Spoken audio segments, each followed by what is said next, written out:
ओम शांति।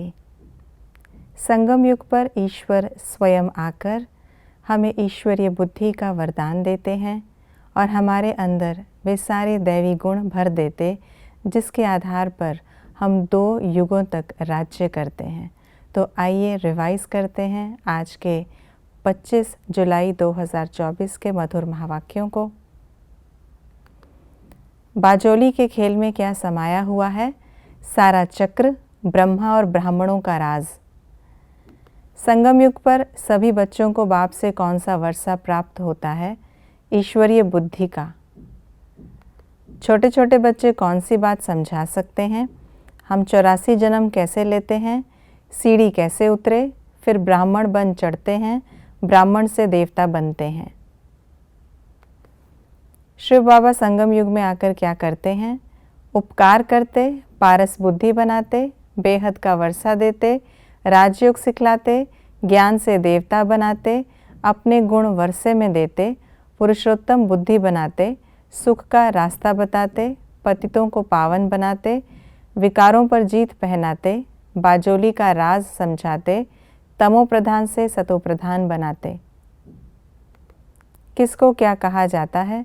बृहस्पति को वृक्षपति, ज्ञान सागर को ज्ञानेश्वर, सतयुग को गोल्डन एज, कलयुग को आयरन एज, अकाल मूरत आत्मा को सितारा, साहेब को जपने को मन मना भव, वृक्षपति बीज रूप को ज्ञान सागर। हम किन बातों को जानते हैं? हम पुराने से नए बन रहे हैं, नए झाड़ का सैपलिंग लग रहा है। हम बाप से विश्व की बादशाही बेहद का वर्षा लेंगे। सतयुग में देवी देवताएं सब शांति के, पवित्रता के सागर हैं। बाप मनुष्य सृष्टि रूपी झाड़ का बीज रूप और अकाल मूरत है। सतयुग में हमको निरोगी काया मिलती है, वहाँ मृत्यु का नाम नहीं होता। संगम युग में क्या होता है?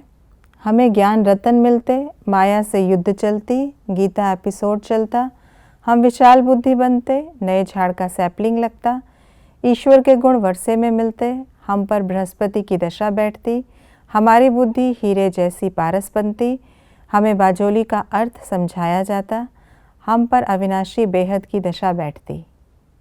आज की मुरली के अनुसार कॉन्ट्रास्ट की बातें इस प्रकार हैं। वह है हठ योग, ये है राजयोग। वह है साइंस, हमारी है साइलेंस। वह है हद का संन्यास, हमारा है बेहद का संन्यास। वे घर बार छोड़ते हैं, हम सारी दुनिया का संन्यास करते हैं। आधा कल्प हमने झूठी कथाएं सुनी, अभी हम बाप से सच्ची कथा सुनते हैं। क्या होने से क्या होता है? सच्ची सच्ची कथा सुनने से देवता बनते, थोड़ा भी ज्ञान को जानने से स्वर्ग में जाते, बाजोली याद रहने से ज्ञान सागर याद रहता, संगम पर ज्ञान पाने से 21 जन्म प्रारब्ध पाते, ज्ञान रतन मिलने से नई दुनिया के मालिक बनते, बाप वृक्षपति के आने से बृहस्पति की दशा बैठती। हमें किन बातों की धारणा करनी है? ईश्वरीय बुद्धि बनानी है, बाप से सच्ची कथा सुनकर दूसरों को सुनानी है और सब बातों को छोड़ बाजोली को याद करना है। अपने को अकाल मूरत आत्मा समझ बाप को याद करना है। मायाजीत बनने के लिए आप समान बनाने की सेवा करनी है। ये थी आज की मुरली की विशेष बातें। हमें अपने को अकाल मूरत आत्मा समझ एक बाप को याद करना है और साथ साथ बाजोली को भी याद रखना है। हमें संगम पर जो ईश्वरीय बुद्धि मिली है, उस बुद्धि के आधार पर सही और गलत को जज करके अपने अंदर गुणों की धारणा करनी है, ताकि हम भविष्य में जाकर 2 युगों तक सुखों की प्राप्ति कर सकें। ओम शांति।